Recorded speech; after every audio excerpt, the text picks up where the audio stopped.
Hello guys, welcome back to my channel. If you want to know how can I improve my English, so this video is for you. So let's start the video.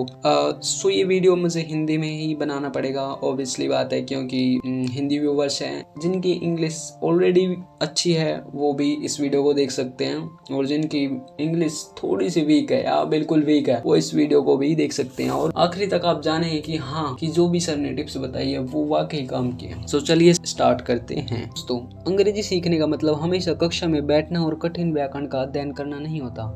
वास्तव में अंग्रेजी भाषा के शिक्षक आपको school के बाहर बहुत अतिरिक्त सिखाने के लिए प्रोत्साहित करते हैं। भाषा के बारे में आपकी समझ को बेहतर बनाने के कई तरीके हो सकते हैं, जिनमें से कई वास्तव में बहुत मजेदार भी हो सकते हैं। यह भी एक वेल नोन फैक्ट है कि अलग अलग लोग अलग अलग सीखने के तरीकों का जवाब देते हैं। कभी कभी सिर्फ कक्षा में बैठना या पाठ्यक्रम की किताब पढ़ना आपके लिए सही नहीं होता। कुछ अतिरिक्त काम करना फायदेमंद हो सकता है। इसीलिए यदि आप अपनी अंग्रेजी या उस मामले के लिए कोई अन्य दूसरी भाषा में सुधार करने के इच्छुक हैं तो ये वीडियो आपके लिए। तो आपके सामने रास्ते पर लाने के लिए इससे कुछ आसान टिप्स पर विचार करेंगे। सब कुछ आपके काम नहीं आएगा, लेकिन हाँ, मैं वादा कर सकता हूँ, लेकिन अगर आप इनमें से कुछ विचारों को अपनी दैनिक भाषा सीखने में शामिल करते तो आप निश्चित रूप से सुधार देखेंगे। Watch television and films in English. Not only do Britain and the USA produce some of the best TV shows and films in the world, but you can learn English whilst watching them. न केवल Britain और संयुक्त राज्य America दुनिया के कुछ बेहतरीन TV show और फिल्मों का निर्माण करते हैं, बल्कि आप उन्हें देखकर अंग्रेजी सीख सकते हैं। यदि आप अभी भी किसी भी स्तर पर शुरुआती से ऊपरी मध्यवर्ती तक भाषा के साथ पकड़ में आ रहे हैं तो यह अंग्रेजी उपशीर्षक डालने के लायक है, ताकि आप साथ में पढ़ सके और एक ही समय में सुन सके। आप साथ ही साथ अंग्रेजी रेडियो भी सुन सकते हैं और इंटरनेट पर सुनने के ढेर सारे स्रोत ढूंढ सकते हैं। एक और विचार यह हुआ कि आप अपने देश की फिल्म या टेलीविजन कार्यक्रमों पर अंग्रेजी टाइटल डालें, ताकि आप उनके साथ अंग्रेजी में पढ़ सके और अनुवाद करते समय अनुवाद कर सकें। Second point is read English books, newspaper. Reading is a great way of practicing your English in your own time. You can take one word at a time at your own pace without your teacher peering over your shoulder.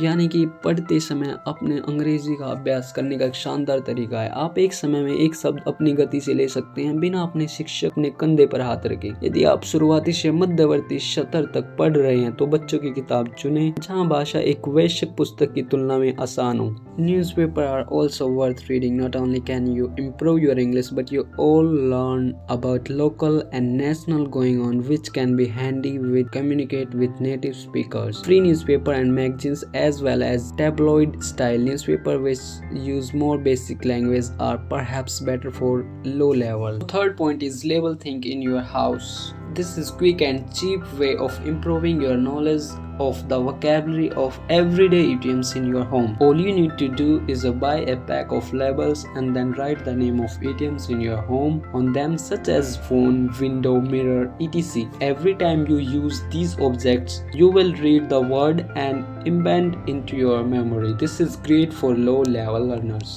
So basically आपको क्या करना है, आपके घर में जितनी भी वस्तु हैं उनको आपका नाम पता होना चाहिए, यानी कि उनकी वोकैबुलरी आपको पता होनी चाहिए। यानी कि जैसे हम छोटे बच्चों को बताते हैं कि बेटा ये रूम है, बेटा ये डोर है, बेटा ये बुक्स हैं, यानी कि everything all you know about that. And fourth point is make notes of new vocabulary. Whenever you learn a new word, whether in classroom or when you are out and about, make sure you make a note of it. Whenever you have some free time, you can practice what you have learned. You could even do this on your phone, so you need to carry around a notebook with you. It is also worth making a note of the translate into your own language and any usual phonological aspect of the word. Basically आपको करना क्या है, जब भी आप कोई नया शब्द सीखे ना, चाहे आप कक्षा में हो या जब आप बाहर हो, तो आप उसे तभी लिख लो। और जैसे कि मान लीजिए आपने कोई भी नया वर्ड सीखा, जैसे कि मान लीजिए आपने सीखा इंसाइक्लोपीडिया, तो आप उसको तभी लिख लो और साथ ही साथ उसे लिख नहीं लो, उसको दिमाग में बिल्कुल ऐसा फिक्स कर लो कि तब ये वर्ड नेक्स्ट टाइम आए ना तो मैं इसको अच्छे से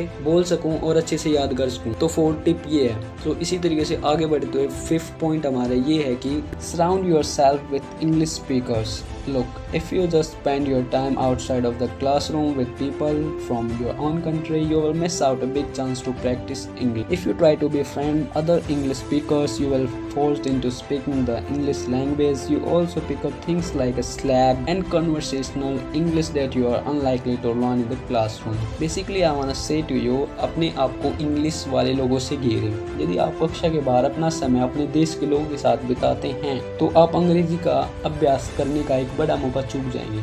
यानी कि आपके फ्रेंड्स कोई ना कोई जो अच्छे से इंग्लिश जानता हुआ उसके साथ रहे, उससे इंग्लिश में बात करने की ट्राई करें। इससे क्या होगा कि आपके ऊपर एक फोर्स पड़ेगा इंग्लिश बोलने के, आप मजबूर होंगे। तो ये एक सीखने का एक बेस्ट टिप है। How I like my video, please comment. आपको मेरा ये वीडियो कैसा लगा प्लीज कमेंट करके जरूर बताएं। अगर आप इस वीडियो का सेकंड पार्ट चाहते हैं तो प्लीज कमेंट में यस जरूर लिखें। So I will meet you in the next video. Till then take care and good bye.